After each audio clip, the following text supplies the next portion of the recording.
Yes प्यारे बच्चों, देखिए आज क्लास 12 मैथ में चैप्टर नंबर 5 जिसका नाम है आपके साथ कंटिन्यूटी एंड डिफरेंटिबिलिटी, जिससे अपन सांतत्य तथा अवकलनीयता के बारे में पढ़ रहे हैं। सबसे पहले इसके परिचय की बात करते हैं अपन।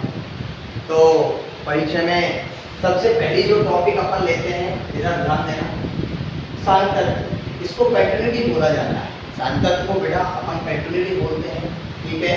इसकी जो परिभाषा होती है वो होती है यदि n वास्तविक संख्याओं के किसी उपसमुच्चय सबसेट, जिसको बोलते हैं उपसमुच्चय का मतलब होता है सबसेट, उपसमुच्चय में परिभाषित एक वास्तविक फलन है और मान लीजिए कि f के प्रांत में a एक बिंदु है, तब f बिंदु a पर संतत होता है यदि आपके पास limit fx limit x tends to a fx बराबर fa।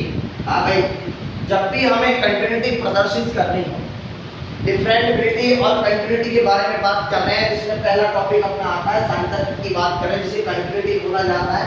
कंटिन्यूटी के लिए हम क्या करते हैं बेटा, सबसे पहले हमारे पास चलता है limit x tends to a fx बराबर fa।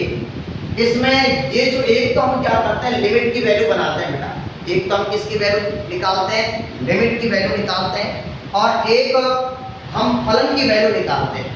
एक हम क्या निकालते हैं, फलन की वैल्यू निकालते हैं। कोई भी हमारे पास नंबर होगा, एक बिंदु लिया जाएगा x बराबर कोई भी नंबर हो, कोई भी वास्तविक संख्याओं के लिए अपन सॉल्व करें तो फलन का मान निकालते हैं और एक लिमिट की वैल्यू निकालते हैं।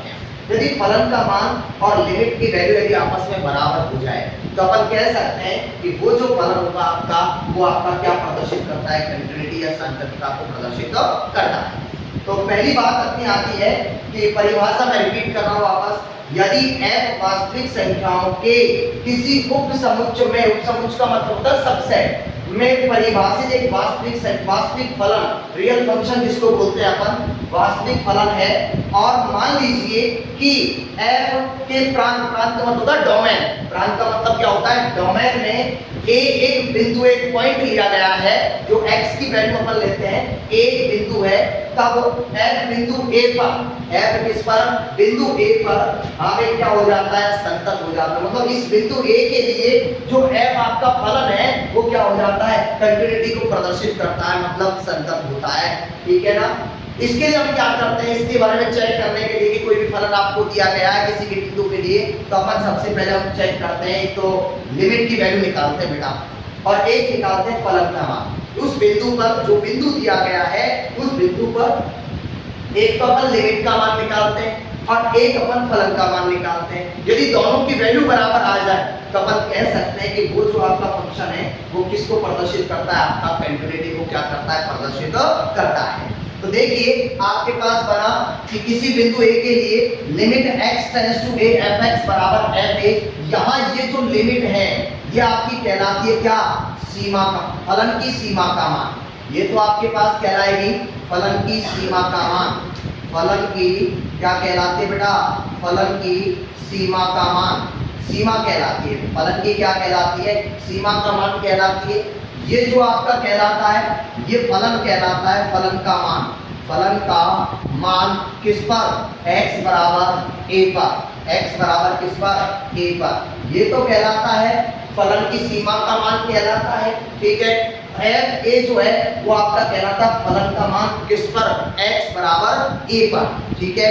तो इस प्रकार से हम कंटिन्यूटी को क्या करते हैं, प्रदर्शित करते हैं। अब यहाँ हमारी जो कंटिन्यूटी है, सांतत्यता है, ये थोड़ा विस्तृत रूप लेती है, ठीक है, कि आपके पास जब विस्तृत रूप इसका बढ़ता है तो क्या होता है कि विस्तृत रूप में यदि x बराबर a पर बाएं पक्ष की सीमा मतलब LHS, बाएं पक्ष की सीमा का मतलब LHS, और दाएं पक्ष की सीमा मतलब RHS, मतलब क्या, RHS, left hand limit and right hand limit, तथा फलन के मान, तथा फलन जो आपका है fx जो फलन है, फलन का मान का अस्तित्व है, और ये सभी एक दूसरे के क्या होते हैं, बराबर हो, तो x बराबर a पर f क्या होता है, संतत होता है। कि जैसे विस्तृत रूप में आता है तो आपके पास कोई भी बिंदु जैसे x बराबर a पर हम क्या करते हैं कि एक तो फलन की भाई LHL मतलब बाएं पक्ष की सीमा निकालते हैं, एक RHL मतलब दाएं पक्ष की सीमा निकालते हैं और एक निकालते हैं फलन का मान। यदि तीनों की वैल्यू बराबर आ जाए, यदि तीनों की वैल्यू क्या आ जाए, बराबर आ जाए, तो अपन कह सकते हैं कि वो जो आपका फलन होगा वो कैसा होगा, कंटिन्यूटी को प्रदर्शित करता है। तो मैंने लिखा है आपके सामने इसका फॉर्मूला जो लिखा है कि limit x tends to a minus fx is equal to limit x tends to a plus fx बराबर क्या होता है fa।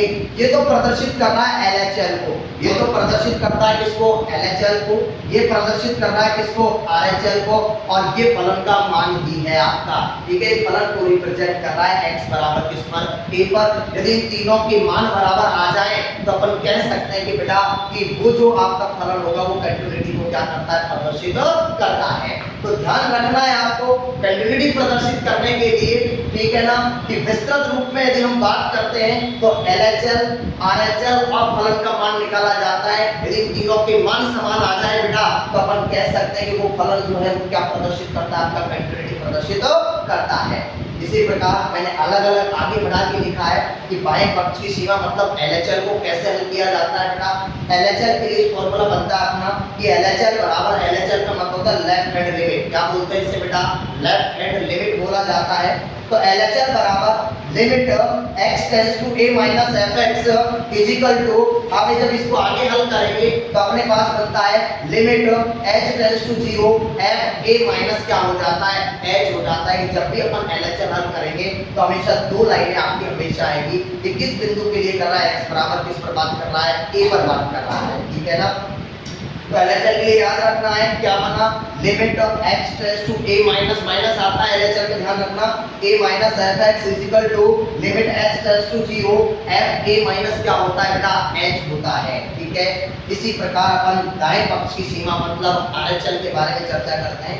RHL का मतलब होता है राइट हैंड लिमिट बोला जाता है बेटा इसे। राइट हैंड लिमिट को जब सॉल्व करते हैं तो किस प्रकार से ओपन होता है, तो अपने पास ओपन होता है कि RHL is equal to limit x tends to a plus fx is equal to limit h tends to 0 f a plus क्या होता है बेटा, h होता है। ये किस बिंदु के लिए काम कर रहा है, x बराबर a पर आपके लिए काम कर रहा है, ठीक है ना। तो ध्यान रखना है कि RHL के लिए प्लस आता है जबकि LHL के लिए क्या आता है, माइनस आता है। LHL में ये दोनों कंडीशन बनेगी तो a माइनस h होगा जब h टेंड्स टू क्या हो जाएगा 0, यहाँ भी h टेंड्स टू 0 पर a प्लस क्या हो जाता है, h हो जाता है। तो RHL में प्लस आता है और LHL में हमेशा क्या आता है, माइनस आता है। ये बात आपको ध्यान रखनी है कि अपने पास कोई भी फंक्शन दिया गया है, यदि फंक्शन में ग्रेटर देन का साइन आ जाए, यदि ग्रेटर देन मतलब आपको पता है किस प्रकार की साइन होते हैं, ग्रेटर देन और एक होता है लेस देन। यदि बेटा ग्रेटर देन का साइन आ जाए तो वहां तो अपन निकालते हैं उस पर तो RHL left right hand limit निकालेंगे, और यदि लेस देन का साइन दिख जाए, लेस देन पर अपन निकालते हैं बेटा LHL निकाला जाता है। और जिस चिन्ह के साथ इक्वल टू का साइन हो, चाहे ग्रेटर देन के साथ हो चाहे लेस देन के साथ हो, जिसके भी साथ आपके पास इक्वल टू का साइन नजर आएगा बेटा वहीं पर आप इसकी वैल्यू निकालोगे, फलन की वैल्यू और आपको निकालनी मतलब फलन का मान भी आपको उसी बिंदु का निकालना पड़ेगा। ध्यान रखना आपको उसी फंक्शन पर फलन का मान निकलेगा जिसमें इक्वल टू का साइन हो, चाहे वो